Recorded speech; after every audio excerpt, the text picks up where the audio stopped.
que os habéis sentido convocadas a este acto. Agradecerlo muy de verdad. Y bueno, os pido un poco de paciencia porque voy a hablar un poco del libro, pero no repitiendo lo que ya se ha dicho, pero sí me gustaría un poco señalar cuál es el sentido que yo le veo a este libro, es decir, por lo menos contar cómo leo yo este libro. Y lo primero que quiero decir es que no es un libro que hable por una parte de filosofía y por otra parte de feminismo, no. Es un libro de feminismo filosófico. Y es un libro de feminismo filosófico en el sentido en el que Celia Amorós da esta expresión, que es ella quien la acuña. Y esto quiere decir que el feminismo puede ser tematizado filosóficamente. Y eso es lo que yo he tratado de hacer aquí. Yo he tratado de aplicar el feminismo filosófico en varias direcciones. He querido aplicar el feminismo filosófico, en primer lugar, como filosofía de la sospecha, por utilizar el término que adjudica Amelia Valcárcel siempre al feminismo, que dice que el feminismo es una filosofía de la sospecha. También he querido aplicar el feminismo filosófico como compromiso político. En tercer lugar, aplicarlo como memoria histórica y también como proyecto de emancipación. Y voy a explicar un poquito esto, pero no os preocupéis que voy a ser muy rápido. Os pido un poquitín de paciencia nada más para poder explicarlo.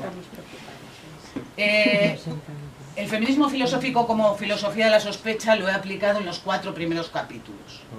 Y en estos capítulos lo que he hecho ha sido sospechar de algunos discursos de la tradición, como es el propio de Kant con el que inicio el libro, y discursos de nuestro presente, como son los discursos de filósofas como Butler e Irigaray, el discurso que asocia el cuerpo a lo femenino y la mente a lo masculino, y el discurso de algunas posiciones, no todas, pero algunas posiciones de la teoría queer que se quieren presentar como reemplazo o recambio del feminismo. Como digo, esta primera parte, en la que no me voy a extender, sería la aplicación de ese feminismo como filosofía de la sospecha.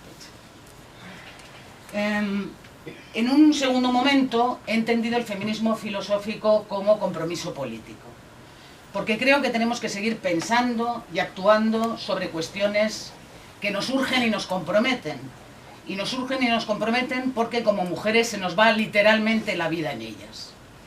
Por eso he querido hablar, he querido reflexionar sobre violencia de género, entendiendo que no se trata de la violencia sin más, sino que estamos ante otro género de violencia. Y también he querido reflexionar sobre 2 fenómenos terribles que persisten en nuestro mundo y demostrar cómo no se pueden disociar, como se ha pretendido últimamente, como son la trata y la prostitución. Después el feminismo filosófico también lo entiendo como memoria histórica. Y aquí es donde he querido recuperar lo que dijeron o algo de lo que dijeron sobre la llamada cuestión femenina entonces 2 referentes del socialismo y del marxismo clásico como son Clara Zetkin y Rosa Luxemburgo, que ahí es donde podríamos entrar a hablar. Y lo hago porque creo que es importante sumar a la genealogía y a la memoria feminista a aquellas mujeres que, no declarándose expresamente y explícitamente feministas, siempre pensaron y actuaron en defensa de los derechos de las mujeres. Y bueno, el último capítulo entiende el feminismo filosófico como proyecto de emancipación. Un proyecto de emancipación que pasa por la idea de igualdad. Porque, como dice Amelia Valcárcel, la idea de igualdad está obscenizada, está puesta fuera de escena. Y yo he querido volver a situarla en el centro. Y volver a situarla en el centro porque estoy convencida que el proyecto de emancipación que el feminismo sería impensable, es decir, literalmente no se podría pensar si no es constituido como discurso de igualdad. De manera que esto es un poco como leo yo el libro, como la aplicación de ese feminismo filosófico en varias direcciones. También quiero decir algo ya más personal, y es que lo que hablo en este libro son preocupaciones que ya había tenido, temas sobre las que ya había hecho inflexiones, de manera que se trata realmente de reflexionar en el sentido literal.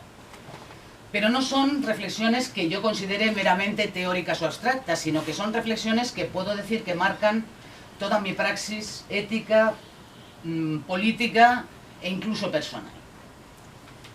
El filósofo Jean-Paul Sartre decía que la praxis ética tiene que ser encuentro consigo mismo, en este caso consigo misma, Es decir, que la praxis ética es lo que hacemos como teniendo que ver con nosotras mismas y con nuestros intereses. Y en ese sentido de Sartre, este libro también quiere ser praxis ética, porque está escrito desde unos intereses que son políticos y que son personales, porque claro, como mujer, yo lo que quiero pensar es un mundo donde las mujeres seamos sujetos plenos, autónomos y poseedoras de la dignidad que nos corresponden tanto que mujeres. Bueno, no puedo dejar de decir, por otro lado, y lo quiero decir, que yo no habría podido escribir nada de lo que he escrito, ni pensar nada de lo que he pensado, si no hubiera tenido el privilegio de conocer a Celia Amorós y de formarme con ella.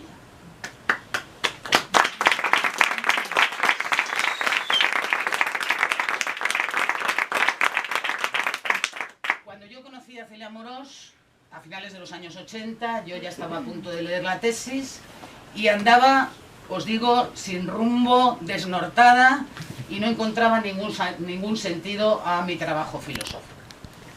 Gracias a Celia Amorós y al feminismo filosófico que ella estaba elaborando, pude encontrar ese sentido y de pronto la filosofía enganchó con mi realidad.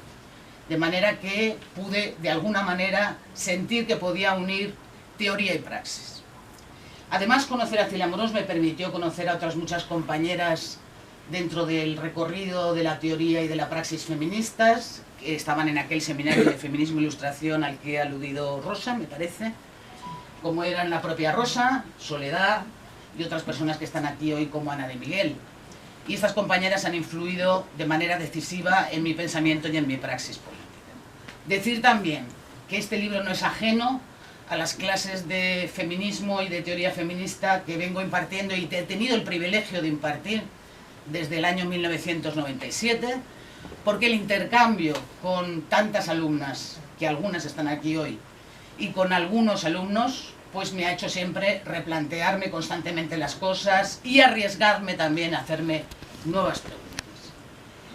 Y quiero decir que tampoco podría haber escrito nada de lo que he escrito, ni pensado nada de lo que he pensado, fuera del movimiento feminista.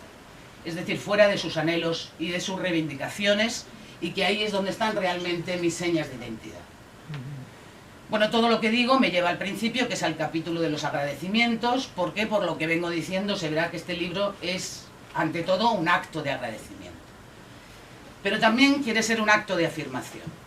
Quiere ser el acto de afirmación de que las mujeres feministas seguimos aquí, que estamos empeñadas en un proyecto de emancipación que está ligado al fin de todas las desigualdades y de todas las injusticias, y a partir, sobre todo, de la erradicación de la injusticia de género. Y por tanto, dicho de otra manera, que las mujeres feministas estamos empeñadas en algo que es tan fácil de enunciar y tan difícil de hacer como es la desactivación del patriarcado. Bueno, yo espero, por último, haber podido transmitir algo de esto en mi libro, porque solo si he conseguido hacerlo, este libro estará vivo. Es decir, solo en ese sentido este libro cumpliría con algo que decía de manera tan contundente y tan bella María Zambrano. María Zambrano decía: solo se vive verdaderamente cuando se transmite algo. Muchas gracias.